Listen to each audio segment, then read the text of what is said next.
Muito bem, meus caros, muito bem. É um prazer estar aqui com vocês. E este áudio é o primeiro que eu faço nesta nova fase da minha vida, né? Depois de me mudar para Curitiba. E neste momento, né, vocês vão perceber aí pelo eco e pelos barulhos, pelas pessoas falando, né, neste momento a casa está só parcialmente organizada. Muita gente trabalhando aqui para deixar tudo em ordem. Mas agora nós temos, por exemplo, espaço para cozinhar, né? A geladeira está ligada, na sala já é possível sentar no sofá e assistir a televisão. Nós já temos água quente e fria, porque aqui em Curitiba, por causa das baixas temperaturas, a maioria das casas utiliza aquecimento a gás, né? E temos também internet, ainda que o sinal não chegue até o andar do escritório, né, onde eu estou agora aqui gravando este áudio para vocês. Então vejam que nós temos o essencial, temos o básico, né? Ainda que o montador do armário que a gente comprou tenha montado muito bem a peça, né? E depois, num erro aí infeliz, acabou quebrando o que ele havia acabado de fazer, né? De maneira que as roupas ainda estão aí em araras improvisadas, né? Ou amontoadas em cômodos da casa. E nós também estamos fazendo aquela série infinita de ajustes que todas as casas pedem, né? Principalmente quando chega um novo morador e ele precisa adaptar a estrutura do imóvel aos equipamentos que ele tem o hábito de utilizar no seu cotidiano, né? Bom, o silêncio parece prevalecer a maior parte do tempo, né? E essa serra que começou agora, essa serra é o jardineiro, né? Que está arrumando aí a grama na frente da casa. Bom, e nós estamos aqui vivendo um veranico, como o curitibano chama, né?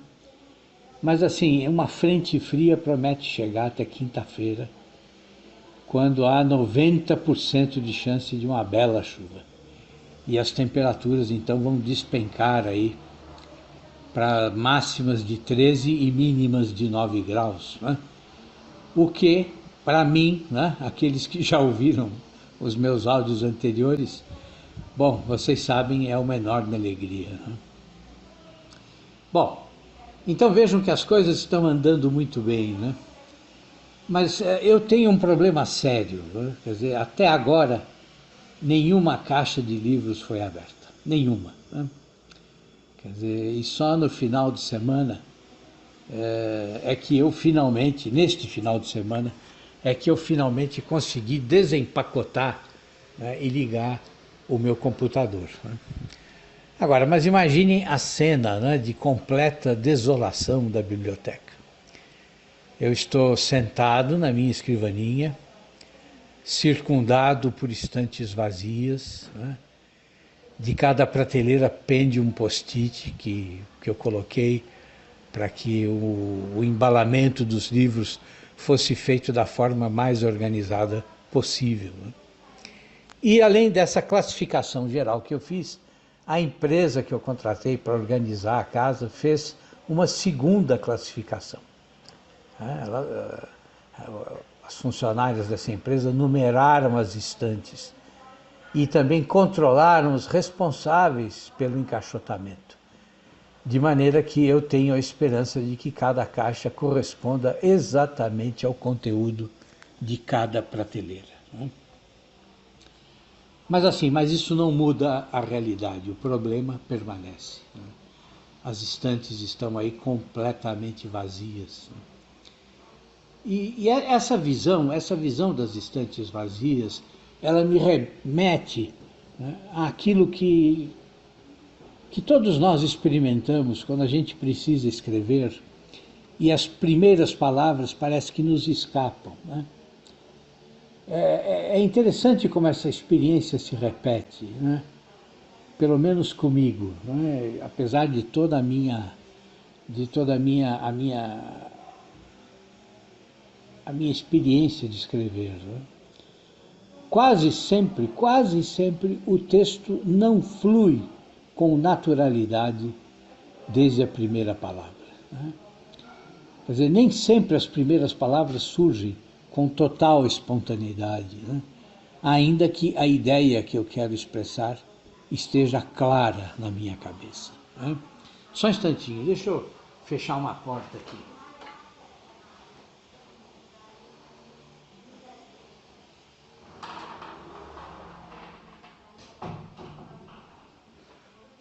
Isso assim diminui um pouco o barulho dessa serra que está me atrapalhando para pensar, né? Então vejam, quer dizer, nem sempre as primeiras palavras surgem com total espontaneidade, né? Ainda que a ideia que a gente quer expressar já esteja clara ou parcialmente clara na nossa cabeça, né?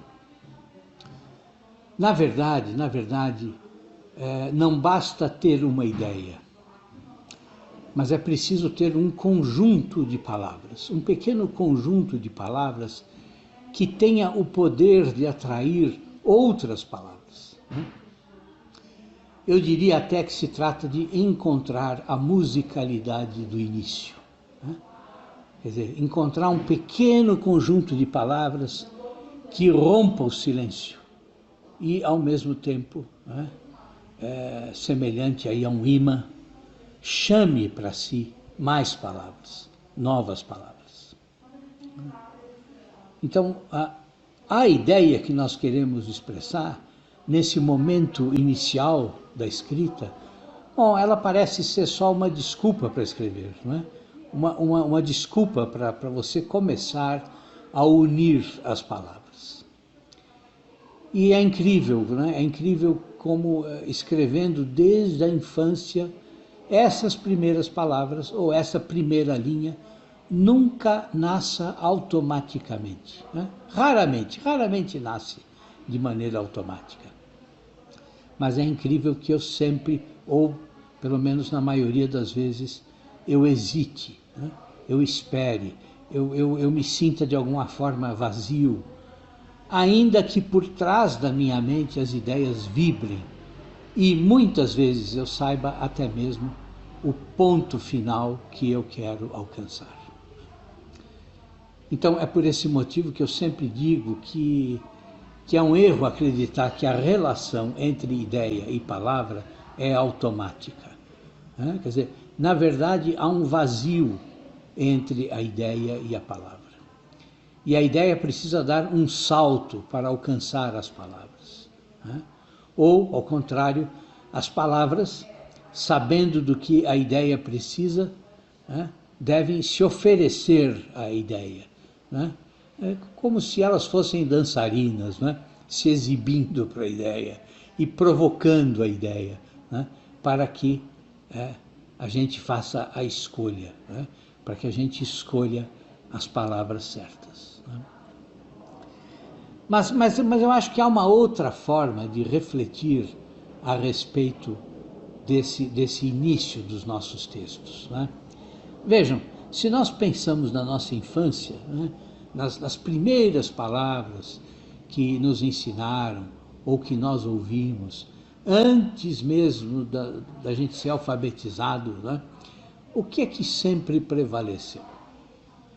Bom, o que sempre prevaleceu foi o som, né, foi a entonação das palavras. Nós fomos nos acostumando às entonações das frases, à música que elas compunham. E fomos relacionando essas entonações, essa música, fomos relacionando elas intuitivamente às emoções que elas representavam, né? Emoções que nós víamos estampadas no rosto, nos gestos dos nossos pais, né? Então pensem comigo, cada emoção tem uma carga de melodia quando a fala expressa essa emoção. E é essa melodia que nós precisamos encontrar para que ela desencadeie novas frases, para que ela se ligue, né, à ideia que nós queremos expor, né, para que ela impulsione a ideia, exatamente como se fossem os primeiros passos de uma dança que nós ainda estamos aprendendo. Né? Quer dizer, na verdade, se a gente pensar bem, todo o aprendizado está concentrado na audição. Né? Pensem assim, quer dizer, quando começam a nos contar histórias, né, o que acontece? Bom, o adulto que abre o livro e começa a leitura, ele não lê friamente, como se fosse uma máquina, né, mas ele lê interpretando a história. Né? Há uma forma de falar quando o narrador da história vai desenvolvendo a trama. Né? Há um tom específico quando o personagem demonstra dúvida ou hesitação. Né? Há uma modulação determinada da voz quando há medo, quando há insegurança. Né? A voz alcança timbres e entonações diferentes quando prevalece a alegria, a surpresa, né? A descoberta. Né? E que imenso alívio nós sentimos quando a voz expressa, né, aquela sensação de que, chegando ao final, tudo se resolve. Né? Então veja, são esses ritmos que o nosso ouvido interno busca quando todos os dias nós começamos a escrever. Né? E é exatamente por esse motivo que, depois de escrito um texto, nós não temos uma ideia clara, nós não temos uma ideia detalhada de como as ideias foram parar ali, de como elas se organizaram, de como elas se transformaram naquele texto e não em outro, com outras palavras, com outro formato.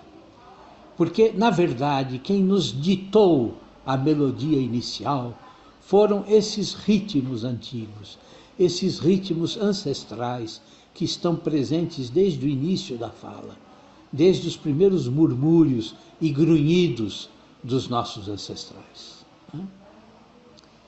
Então, talvez por esse motivo é que tantos escritores têm o hábito de, antes de começar a escrever, ler aí a página de um clássico. Né? Quer dizer, experimentem fazer esse exercício antes da escrita. Né? Durante um certo tempo da sua vida, o Altran Dourado lia um trecho de Dante para começar a escrever. Né? Claro, eu não me recordo agora de como o Altran explicava a conexão que se formava na sua mente entre o trecho lido e o que ele estava escrevendo. Né? Mas eu imagino que era, antes de tudo, uma conexão rítmica, um exercício para encontrar uma voz que o ajudasse a desencadear as suas próprias emoções. Né? E o escritor precisa estar aberto a essa musicalidade que vai despertar nele as emoções para as quais ele ainda não encontrou as palavras adequadas. Né? E talvez por esse mesmo motivo muitas pessoas ouçam música antes de escrever, né? Ou até mesmo durante a escrita. Né? Exatamente para reentrar nesse mundo de ritmos que soam nos nossos ouvidos, na nossa mente, né? Desde que nós somos bebês. Né? Então vejam que encontrar a própria voz é algo, em grande medida, instintivo. Né? Algo que nem mesmo os manuais mais detalhistas conseguem explicar. E muito menos os professores, que precisam aí fazer uma classe de 40 alunos, produzir a sua primeira redação. Né? Porque vejam que não se trata de exclusivamente você sentar e planejar algo que tenha início, meio e fim. Né? Início, desenvolvimento e fim. Mas se trata de obedecer às emoções. Né? Ou antes, se trata de encontrar a emoção adequada, né? Cujo ritmo nós temos escondido em algum lugar da nossa memória. Né? E quando os dois se encontram, né? Bom, então a escrita começa a fluir e as ideias podem podem, digamos que, se aconchegar ali, naquele meio, né? Exatamente como eu vou me sentir quando as prateleiras estiverem com seus livros, né? Quando eu não estiver mais circundado de estantes mudas, né? Estantes para as quais eu olho e não encontro nenhuma palavra, nenhum som. Né? Então vejam, eu poderia ter começado a conversar com vocês hoje como se eu fosse aí um velho e experimentado professor, né? Indo direto ao assunto da aula. Mas eu preferi contar a vocês sobre o momento que eu estou vivendo, porque eu sabia que se eu me conectasse a alguma emoção, bom, o áudio poderia fluir para algum tema relacionado à escrita ou à literatura em geral. Né? E foi o que naturalmente aconteceu. Ou seja, eu não procurei especificamente palavras, vocábulos frios, né? Eu não fui ao dicionário, eu não procurei palavras desencarnadas de emoções, mas eu procurei primeiro uma emoção, né? Ou várias emoções. E essa emoção trouxe consigo, trouxe grudada nela um ritmo. E as palavras foram surgindo para dar vida à ideia que eu queria expressar. Ou seja, eu procurei uma voz que expressasse o que eu sentia. Eu recuperei alguma voz perdida na minha memória. E ela então acabou expressando, sem que eu tenha consciência plena de como isso aconteceu, ela acabou expressando algumas das ideias que dançavam aí na minha mente. Né? É por esse motivo que eu insisto com os meus alunos para que eles não se prendam nas suas leituras a um único autor. Porque isso seria se prender a um único ritmo, a uma mesma sequência melódica. E a leitura precisa ser variada exatamente para que ela funcione como aquela mudança de ritmos, aquela variação de ritmos que nós ouvíamos, né? Desde que nós éramos bebês. É essa variação rítmica que vai dar a você a possibilidade de lentamente ir compondo a sua própria melodia. Né? Isso é o que cada autor faz. Né? E isso é o que nós chamamos de estilo. Né? Então vejam, eu proponho que vocês façam até um exercício. Tá? Vejam bem, olha, separem uma página de vários autores, tá? Mas de autores bem diferentes. Uma página. Coloquem essas páginas lado a lado. Depois leiam cada uma com atenção, em voz alta, percebendo a melodia, o ritmo que cada autor produz. E vocês começarão a entender o que é ter estilo. Tá? Essa consciência vai ajudar vocês também num outro sentido. Vai ajudar vocês a compreender que cada um de nós tem as suas próprias experiências. Cada um de nós tem as suas próprias emoções, cada um de nós tem o seu conjunto particular de lembranças. Né? E tudo isso moldou a nossa personalidade. E se nós queremos escrever de forma autêntica, de forma sincera, né? Se a gente quer encontrar a nossa própria voz, nós precisamos ter coragem de ouvir essas emoções, coragem de reviver essas experiências. Né? Quer dizer, na verdade, nós precisamos ser sinceros com nós mesmos. Né? E saber que quando nós sentamos para escrever, nós estamos sozinhos com esse peso que o mundo colocou sobre nós. Né? Um peso que não deve ser entendido como um fardo, ou como uma armadilha, ou como uma desgraça. Né? Não, mas um peso que precisa ser entendido como um dom, né? Pois é ele que vai nos fazer descobrir o que nós queremos expressar e o modo como nós queremos expressar as nossas ideias. Né? Esse peso que a vida nos oferece e que tantos, infelizmente, entendem como limites, né? Esse peso, na verdade, é o que nos prende à realidade. É o que nos diz todos os dias que nós estamos vivos, né? E essa vida que só nós temos, é ela que aperfeiçoa o ritmo, a melodia das nossas frases. E é essa sinceridade que o mundo espera do escritor, né? O mundo repudia as frases prontas, os lugares comuns, né? A realidade parece dizer o contrário para nós, né? Por quê? Porque milhares de escritores fazem sucesso logo no primeiro livro, né? Mas logo depois eles vão ser esquecidos para sempre, né?